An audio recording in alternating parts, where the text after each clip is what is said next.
बच्चों का बिगड़ता स्वभाव और बड़ों का निरादर बढ़ा रहा है चिंता। मोबाइल की लत ने तोड़ी रिश्तों की मर्यादा। प्रधानाचार्य सबा खान ने दी चेतावनी। गार्जियन और शिक्षक हो जाएं सावधान, नहीं तो बिगड़ जाएगी आने वाली पीढ़ी। नमस्कार, आप देख रहे हैं उपदेश टाइम्स न्यूज। मैं हूं के द्विवेदी।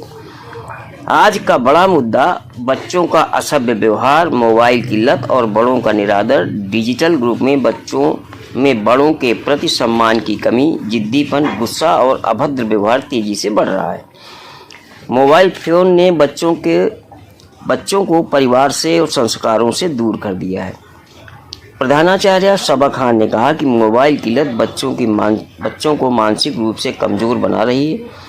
अगर बड़े सचेत नहीं हुए तो आने वाली पीढ़ी खतरे में है। पारिवारिक संवाद खत्म हो रहा है और बच्चे समय से पहले तनाव का शिकार हो रहे हैं। हलीम मुस्लिम इंग्लिश मीडियम की प्रधानाचार्य सबा खान ने गार्जियन और विद्यालय के शिक्षकों से अपील की कि बच्चे जैसा देखेंगे वैसा सीखेंगे। मोबाइल को दूरी दें और संस्कार, खेल, किताबें तथा पारिवारिक समय को प्राथमिकता दें। बच्चे यदि बिगड़ रहे हैं तो इसके लिए केवल बच्चे नहीं, हम बड़े भी जिम्मेदार हैं। आज के लिए बस इतना ही। बच्चों की खुशहाल और सुरक्षित भविष्य के लिए मिलकर कदम बढ़ाएं। नमस्कार, आप बने रहिए उपदेश टाइम्स न्यूज के साथ। जी, मेरा नाम सबा खान है, प्रिंसिपल हलीम मुस्लिम इंग्लिश स्कूल। जी मैम, आजकल बच्चों के साथ तमाम ऐसी चीज़ें हैं, विद्यालय में भी, शिक्षा के माध्यम में भी, कि उनकी नैतिकता बिगड़ती चली जा रही। क्या वजह है?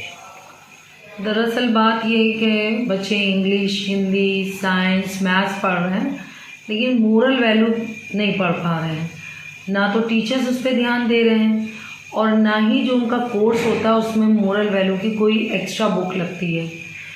मोरल साइंस की लगती है, लेकिन उसको जो बच्चों को मोरल वैल्यू पे ध्यान देके कम से कम एक पीरियड होना चाहिए जिसमें बच्चों को मोरल वैल्यू पे काम करना चाहिए कि हमारे टीचर्स, जो हमारे शिक्षक के प्रति हमारा क्या बिहेवियर होना चाहिए, क्या आदर सम्मान करना चाहिए।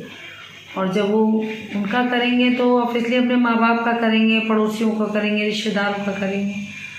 तो यही सबसे बड़ी कमी है कि बच्चों में जो मोरल चीज़ें वो ख़त्म हो रही है और बच्चे एडवांस चीज़ों की तरफ जा रहे हैं। लेकिन जो मेन जो बच्चों की चीज़ें हैं, जो हम और आप लोगों ने पढ़ा और सीखा, आज यहाँ पर बैठे हैं, आप पत्रकारिता में हैं, हम एजुकेशन में हैं, प्रिंसिपल हैं, तो हम लोग इन सब चीज़ों को सीख के ही आगे बढ़ें। तो मेरी समझ से इस पे बहुत ध्यान देना चाहिए, तभी हम। नहीं, ये समाज में ये बदलाव कैसे लाया जा सकता है? इसमें कौन, परिवार कितना जिम्मेदार है और टीचर कितने जिम्मेदार हैं इसमें?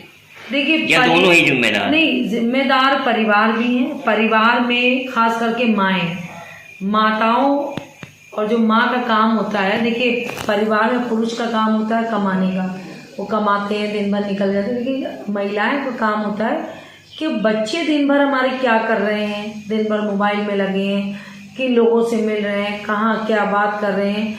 तो उनका रोल देखिए, स्कूल में 4 से 5 घंटे बच्चा रहता है, स्कूल गाइड कर रहा है, टीचर्स एक क्लास में 40 बच्चों को पढ़ा रही है, लेकिन माँ तो अपने 1 या 2 बच्चों को देख रही है। तो माँ का रोल सबसे बड़ा होता है। और फिर टीचर्स, जैसे कुम्हार होता है ना, मिट्टी तो माँ बाप ही होते हैं, एक आकार होता है, लेकिन उसको सजाना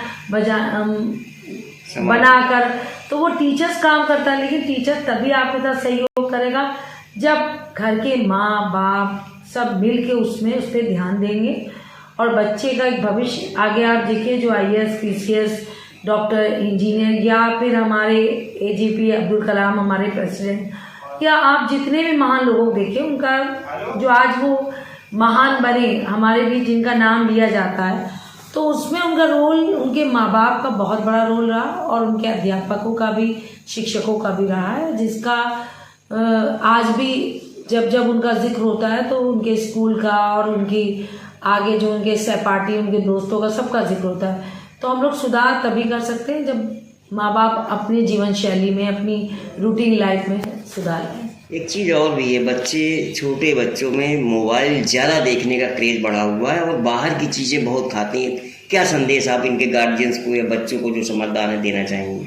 हम तो एक ही संदेश देना चाहेंगे कि घर में 1 से 2 मोबाइल हो, मतलब एक ही हो, अगर 2 भी हैं माँ और बाप के पास, ज़्यादा मोबाइल ना रखें। और कोई भी वर्क हो, चाहे स्कूल का हो या कहीं, फिजिकली वर्क करें बच्चे, और ध्यान दें कि हमारा बच्चा ऐसा तो नहीं कि हम अपने आप को फ्री करने के लिए छोटे बच्चों को माएँ मोबाइल दे देती हैं और वो खाना नहीं खाते तो सोचते हैं 1 रोटी के बजाय 2 रोटी खा लेंगे और मोबाइल चलाएं, लेकिन वो 2 रोटी भी उनकी बॉडी स्ट्रक्चर को नहीं लगेगी। अगर वो मोबाइल के बिना आधी रोटी भी खा रहे हैं तो वो उनके लिए सफिशिएंट है। तो हम खास करके अपने कानपुर की महिलाओं को, माँओं को एक संदेश, मैं भी एक माँ हूँ, मेरे भी अपने 2 बच्चे, यही संदेश देना चाहेंगे, यही एक नसीहत देना चाहेंगे कि खूब अपने बच्चों पे ध्यान दें कि बच्चों का भविष्य देश का भी भविष्य होता है, उनके घर का भविष्य होता है और खुद उनका होता है। तो मोबाइल से दूर रखें। जितनी चीज़ें, मोबाइल टेक्नोलॉजी अच्छी चीज़ है, लेकिन टेक्नोलॉजी हमारे लाइफ का एक अहम पार्ट ना हो, वो हमारी लाइफ को आगे बढ़ाने का पार्ट हो, ना कि वो उसके बिना बच्चे जी ना पाए। तो ध्यान दीजिए अपने बच्चों पे, फिजिकल एक्टिविटीज़ कराइए, ग्राउंड में लेके जाइए, आसपास जो ग्राउंड हो कुछ भी खेल कूद में उनको आगे दीजिए, और स्कूल के टीचर से खास तौर से मिलते हैं, बात करते हैं। खान पान को लेकर क्या कहेंगी? देखिए खान पान, वही बात आ गई, अगर माएँ ध्यान देंगी तो घर में भी वो बना के दे सकती हैं। अब हम और आप क्या करते हैं, पीछा छुड़ाने के लिए बच्चों को ऑनलाइन बच्चों ने बुक कर दिया पिज़्ज़ा बर्गर, अब यहीं से देख रहे हैं कि वो किस तरीके से बना, हमारे बच्चों की बॉडी स्ट्रक्चर पे कितना हार्म कर रहा है, कितनी बीमारी है। इस टाइम देखिए मोस्टली लोगों को कैंसर हो रहा है, टीबी हो रही है और बच्चों के बोन्स कमज़ोर हो रहे हैं। एक ही जगह मोबाइल पे बैठे हैं, ना विटामिन डी ले रहे हैं, ना कैल्शियम ले रहे हैं, खाना तो बहुत ही बेकार हो रहा है। रेस्टोरेंट में जाएं, वीकली जाएं, अच्छा खाएं, लेकिन हेल्दी खाएं, घर का खाएं। ठीक मैम, बहुत बहुत